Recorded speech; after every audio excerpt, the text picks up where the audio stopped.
So I found this video on Hoodvlog, and I was like, okay, I'm definitely gonna do like my first reaction on live. So yeah, so let's check it out there and see and watch it. It'll be my first time watching it, so it's supposed to be very interesting. Play it there. The gang apartment was right here, 57 Big O. We used to collect money from all of these stores. Weapons hidden over here. Police coming, run into the building, run upstairs. This was the worst part of New York City.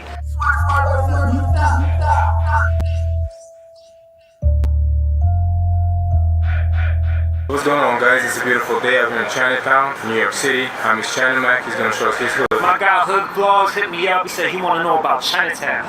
Now, I know a lot of people know Chinatown for good food and fake bags and watches and shit. But Chinatown got a whole dark side to it that y'all don't know about, and I'm about to put y'all on. I was born in Brooklyn, right? But I grew up right here in Chinatown. And when I grew up, it was in the 80s. I was probably like 2-3 years old after I saw my first body out here, just laying on the street. Chinatown is right here, but Little Italy is right here, like right across the street. When the feds came and they took care of the mafia, Giuliani, he came, took down the whole mafia. Like the next year, he came right here to Chinatown and took out all the gangs in Chinatown. This is Canal Street, right? The gangs that was on Canal Street was the Vietnamese gang, BTK. This right here is the 5th precinct. This precinct used to be so busy back in the days. And I remember when I was a kid, I remember the gang that was right on. And also, I've never been to New York, so I wouldn't have thought like Asians would have their own crew, but realistically, everyone, can't really. But like I didn't think it was that deep, like over in New York. Like he said, he's seen his first body when he was like what, 2 or 3. That's yeah. On this street right here, Born to Kill, right?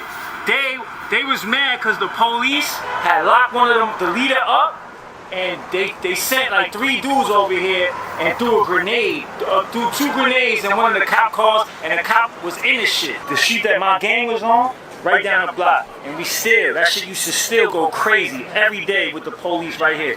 My father, he was a part of one of the biggest gangs in Chinatown, and he had a really big position in the gang. The name of his gang was Flying Dragons. When I was probably like 3 years old, we parked right here.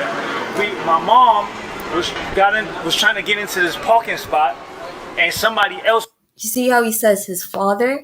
Like, it's such a generation thing. Like, I feel like it's set it up in the root. Like, sad.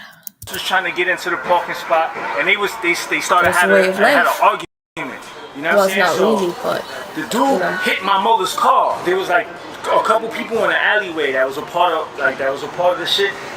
And when they saw that it was my mom and me, they beat this dude up. They hit him with a brick. I don't know if they killed him or not, but I know he was fucked up. So right here, all of this shit was Flying Dragons, right?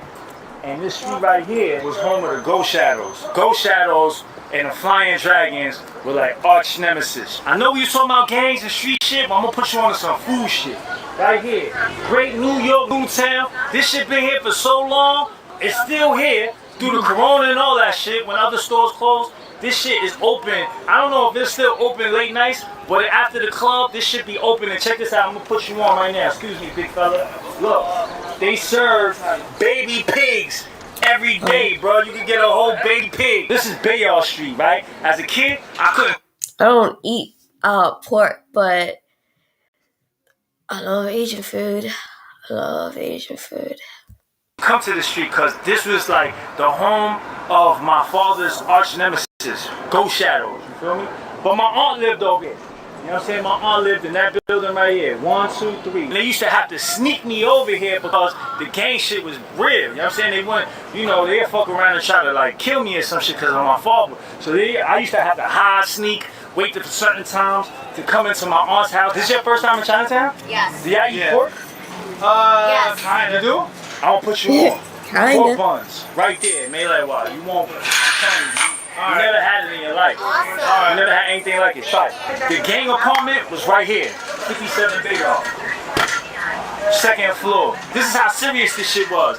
The gangs that have its own apartment. You know what I'm saying? Like 3 apartments, and that's where all the gang members would stay at. They would bring in mad underage kids. I joined that shit when I was 8, 9, 10, 11, 12, 13, all types of ages. And they would have the kids commit the murders, shootings, and all the wild shit, you know what I'm saying? Because the kids wouldn't get in trouble, you know what I'm saying?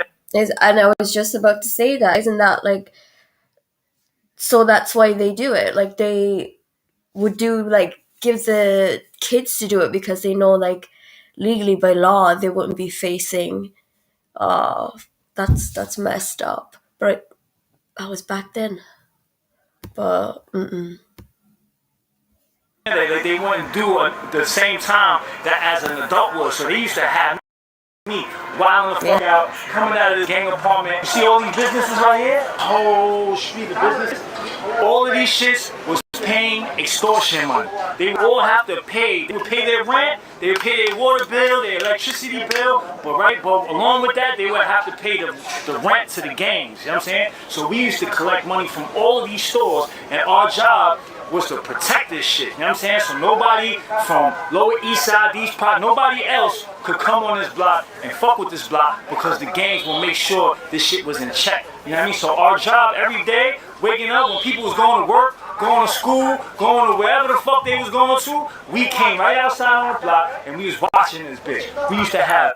and that's so sad because you think like, what are like the police, like what are they for? Like people shouldn't have to protect themselves because this is how people get greedy, and then you know what I mean? It's always the poor people that suffer.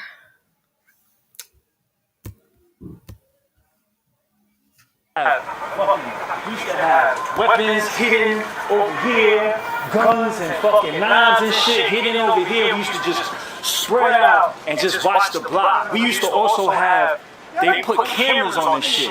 Not the police, but we put our own cameras on the street. We could see who's coming in the block, we was on our shit. Every fucking single restaurant, every single place here, we used to eat there for free. I was upstairs coming down to this restaurant right here, right? And the restaurant, all the gang members, it was after everybody finished watching the street, and we was all in the restaurant eating. And when I walked right out the door, somebody came running towards me and was like, yo, the other gang, the rival gang from my street was coming on the block. So we all came, they all ran out of the restaurant, and we all came on this block. And by the time we came out here, the other gang members was right here, like right here. I'm gonna show you. They pulled up, like right there, right? And there was like about 40, 50 dudes just fucking. And then we had a big ass gang fight right here. And I watched, this is the second day I was a part of this game. I watched somebody die right here, where that cop car is. And he was a person, his name was Bo, right?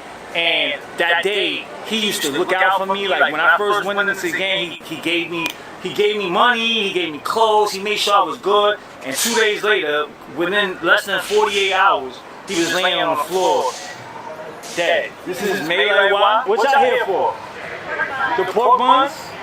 They here for the pork buns. I'm telling you, the pork buns here is crazy. We on my street. It ends over here, but it go all the way in deep. Like past Little Italy and all that shit. But from right here, these 4 or 5 blocks, this is in Chinatown, this is all Ghost Shadow territory. My father was yo, what up, baby?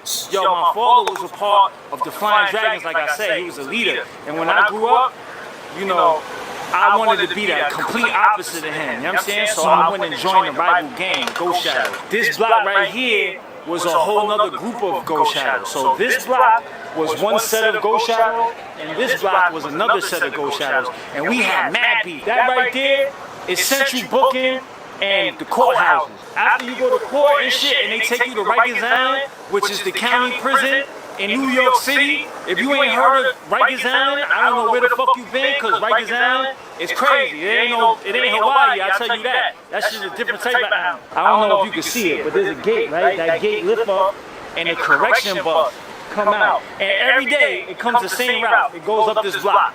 You know what I'm saying? So I remember I was locked up, facing fucking life, and the fucking truck will come on this block and drive up this block and pass my hood every fucking time I go to court. We on Pell Street. And look, you look at this block, it was mad nice. You got people chilling, tables, and everybody hee hee ha ha. It wasn't like that back in the days. This block right here was the most dangerous block in the whole Chinatown, and it's just one block. And this is the block that I grew up on. This is the block that my father ran on. This is the block where the notorious Flying Dragons was at. And this shit, I'm telling you, was crazy. People were scared to death to come on this block.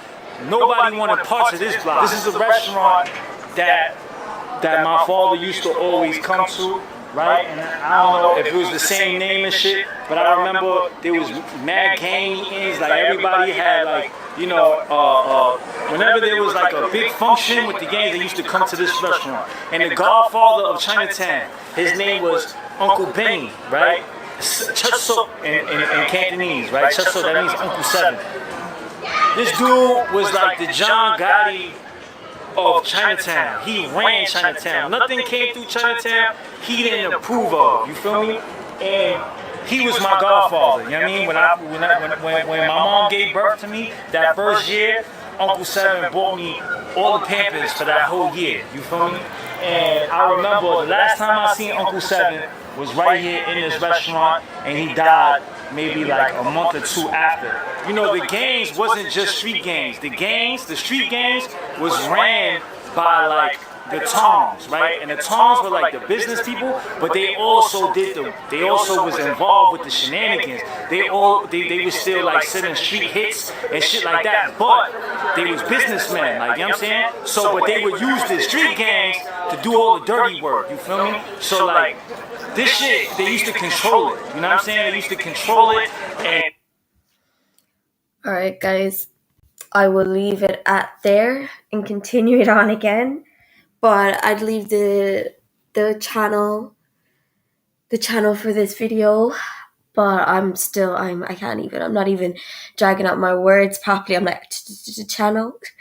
But it's messed up. Like if you think about it, it's great. You look back at it and you're like, shit, that's just reality. That's just life. But it's like it's just a cycle. And like he said himself that he wanted to like do it differently, or he said he didn't want to go down that same path, and it's like it's a generation cycle, and it sucks, and it's always the poor people, you know. Like he said, the other people, they were great, they were business wise, but like who did they use again? The poor people. Yeah. But anyways, I'm going to leave all the comments here I go again. I'm going to leave the link to this channel and go and check out their stuff. They have plenty of more other videos there that I actually haven't even seen myself. So I'm going to check it out. But I've already subscribed to their channel as well because it's educational. Like it's great to know because like this is real stuff that's happening, you know? And we need to stop normalizing this because like we don't need to force it down the next generation, you know? Like struggle is not cool anymore, guys. Come on. We need to do better. We need to stay woke. But yeah. And I might be back for another video. You never know. You never know. But yeah. Like, comment, tell me let me know if you went to the channel to check out the rest of their videos. Subscribe for more just streams. But well, for now. But yeah. I'm gonna continue on the rest of that. But I'm still shocked. Like everything. Oh yeah, I see.